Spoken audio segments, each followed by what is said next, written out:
All right, let's jump right into it. Today we are diving deep into the world of Scandinavian languages. Ooh, exciting. It is, isn't it? And to guide us on this journey, we'll be using an article from Lingualid called, and it's a good one, The Scandinavian Languages, Everything You Need to Know. I love that site. They really break down language learning in a fun way. They do. Okay, so Mm. in this deep dive, we are going to uncover what defines these languages. We'll trace them back to their roots. Think Vikings. Of course. Gotta have Vikings. Oh, yeah. And we'll touch on some of their unique characteristics, stuff like the melodic tones of Swedish. Yeah, and we can't forget about the glottal stops in Danish. Those are always fun. Fun for some. And of course, we can't just stick with Swedish, Danish, and Norwegian. We're going to explore some other fascinating languages, too. Oh, absolutely. Those hidden gems are often the most interesting ones. Totally. Now, before we get lost in the fjords of linguistic details, let's start with the basics. What exactly makes a language Scandinavian? Okay, so the ones you hear about most often, like Swedish, Danish, and Norwegian, they all fall under the North Germanic language family. Okay.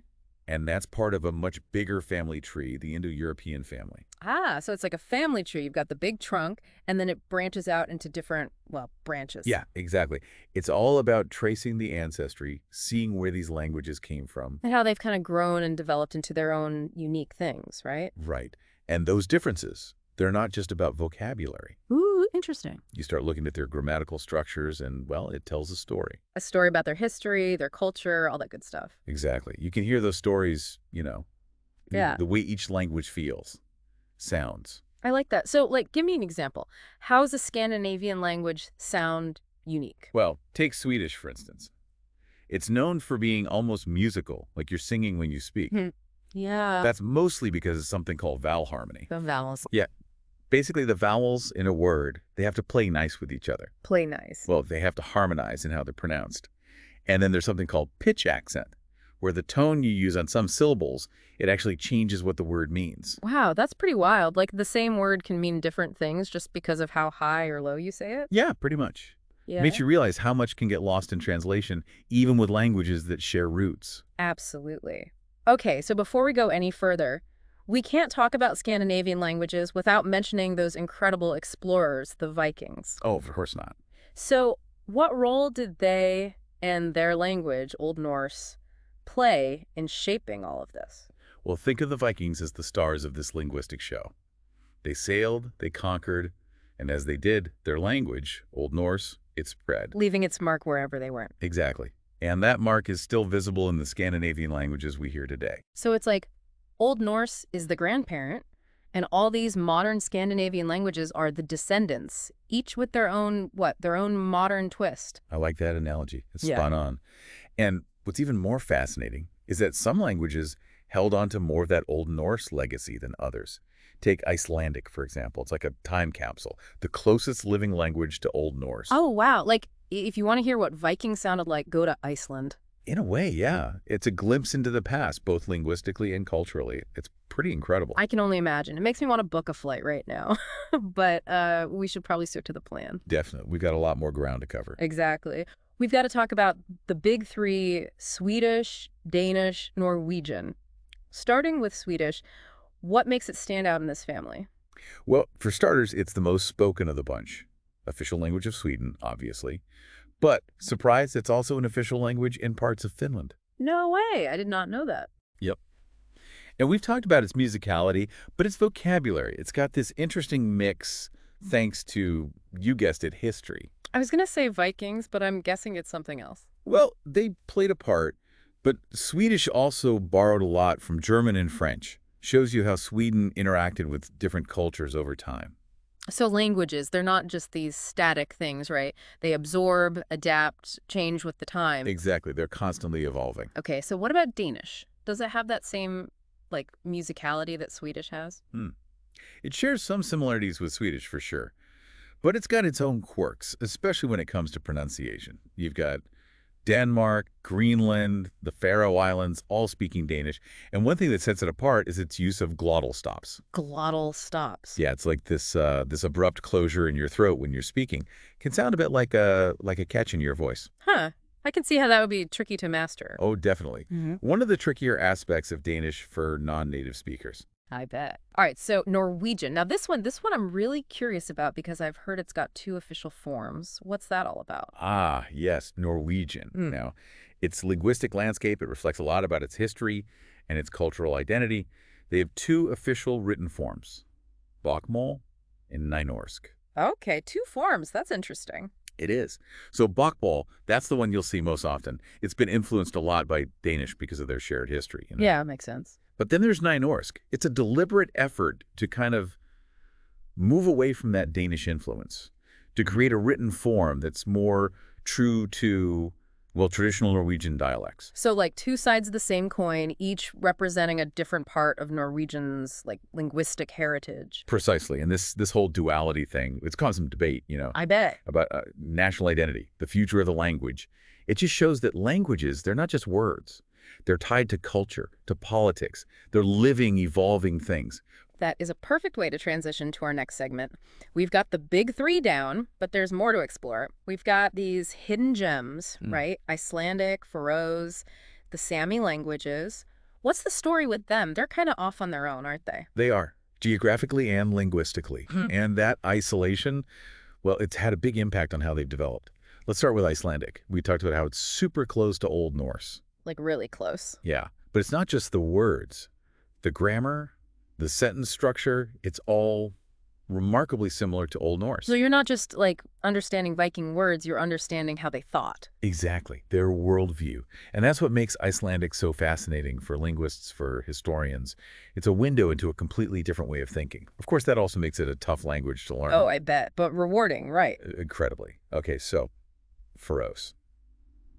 Where does it fit in? Well, it's spoken in the Faroe Islands, Which are? a remote archipelago between Norway and Iceland, and the language. It's this fascinating blend of Old Norse and Danish. Huh, interesting. It's like, imagine a language that holds traces of Viking raids and then later Danish rule.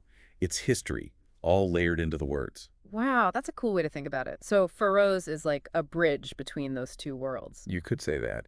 And what's really cool is that even though it's only spoken by about, let's see, 66,000 people, it's got this rich literary tradition, its own grammar, vocabulary. It stands out from the other Scandinavian languages. That's really impressive. Shows that even a smaller language community can have a big impact.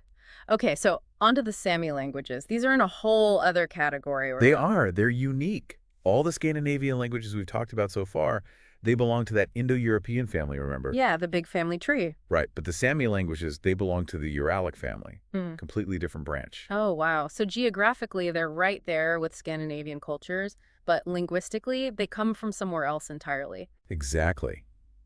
And that difference is important. It shows that the Sami languages, they represent a distinct cultural and linguistic heritage, separate from Scandinavian cultures, even though, of course, there's been interaction, influence over the years. It makes you think about, well, the struggles that a lot of indigenous languages face, when there's a more dominant language around. Are the Sami languages facing those same kinds of pressures? Sadly, yes. Yeah. A lot of indigenous languages are. The Sami languages are up against Swedish, Norwegian, Finnish, Russian.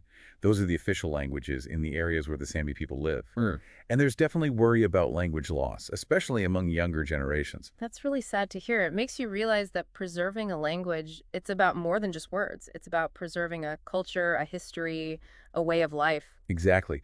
There are people, organizations working really hard to revitalize the Sami languages. What are they doing? Well, there are language immersion programs. They're documenting traditional stories, songs, even creating digital resources to help people learn the Sami languages. So there's a sense of urgency, but also like hope. Definitely. The Sami people are resilient. They get how important it is to keep their linguistic heritage alive. That's inspiring. Ha!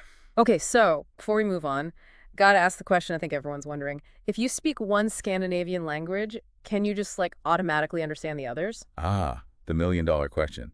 The answer, as is often the case in linguistics, is it depends. Swedish, Danish, Norwegian, they're all from the same branch of the family, right? So there's definitely overlap. Vocabulary, grammar, especially when you're looking at written language. So like I could pick up a Norwegian newspaper and kind of get the gist even if I only speak Swedish. You might be surprised by how much you can understand. But pronunciation, idioms, some of the finer points of grammar, Those can be quite different, especially when you bring in regional dialects. Makes sense. So Yeah. you might get the main idea, but you could also miss some things, maybe even misunderstand things. Exactly. It's like different dialects in English. Think someone from the southern U.S. trying to chat with someone from Scotland. They can probably figure out what each other are saying, but there'll be some head-scratching moments, maybe even some laughs. Haha, oh, absolutely. But that's what's so great about language, isn't it? It's not just about understanding words, it's about appreciating those differences, the nuances, the humor. It tells you something about a culture. Couldn't said it better myself. So for anyone listening who's thinking, hey, maybe I should learn a Scandinavian language, what's your advice? Where should they start? Well, the good news is there are tons of resources out there these days. You've got sites like Duolingo, Babbel. They've got great interactive courses in Swedish, Danish, Norwegian. And don't forget about apps, podcasts, even online communities. You can chat with native speakers, really immerse yourself in the language. So many options. Something for everyone, no matter how much time you have. For sure. And learning a Scandinavian language, it's more than just being able to speak it. It opens up a whole new world, new cultures, new experiences. Think travel, for example.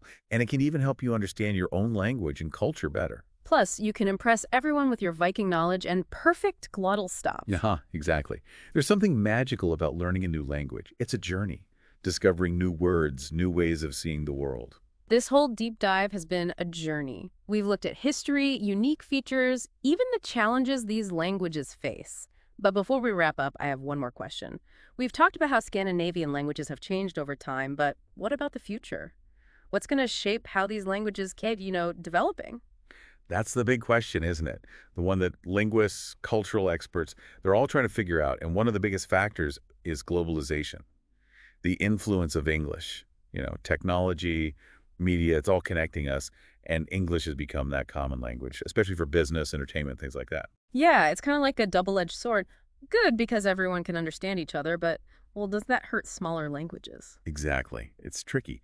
And then you've got language policies within the Scandinavian countries themselves, like we talked about Norway, with its two forms of Norwegian. Right, Bokmål and Nynorsk. Yep. There's this whole debate going on. Do they keep both? Do they try to make things more unified? It's about finding that balance, I guess. Keeping the languages unique, but also, keeping the country unified. Right. It's tough. And we can't forget about technology. Digital communication, AI, it's all having a huge impact on language. Think about machine translation, voice recognition, even just the way we use language online. It's mind-blowing when you think about it. Technology's changing how we talk, how languages themselves work. It is. And then there's the human element. Languages are shaped by the people who use them. Every generation comes along with new slang, new expressions, new ways of, well, making the language their own. It's always changing, isn't it? Just like the world around us. Exactly. So, can we know for sure what's going to happen to Scandinavian languages? Not really. But we can be sure of one thing. They'll keep adapting, keep evolving. They're resilient. They're beautiful. Couldn't have put it better myself. This deep dive has been incredible. We've learned so much, not just about these specific languages, but about how language works, how it ties into culture, how we express ourselves. I'm glad you enjoyed it. If there's one thing I hope our listeners take away, it's a sense of curiosity. Go explore the world of languages. There's so much to discover. Absolutely. So to everyone listening, if you're feeling inspired, pick a language, any language that interests you, and dive in. Icelandic, Swedish, Faroese, they're all waiting to be discovered. And remember, it's a journey. Enjoy the challenges, the discoveries, the joy of connecting with other cultures. Well said. Until our next deep dive, keep exploring, keep learning, and keep those language fires burning.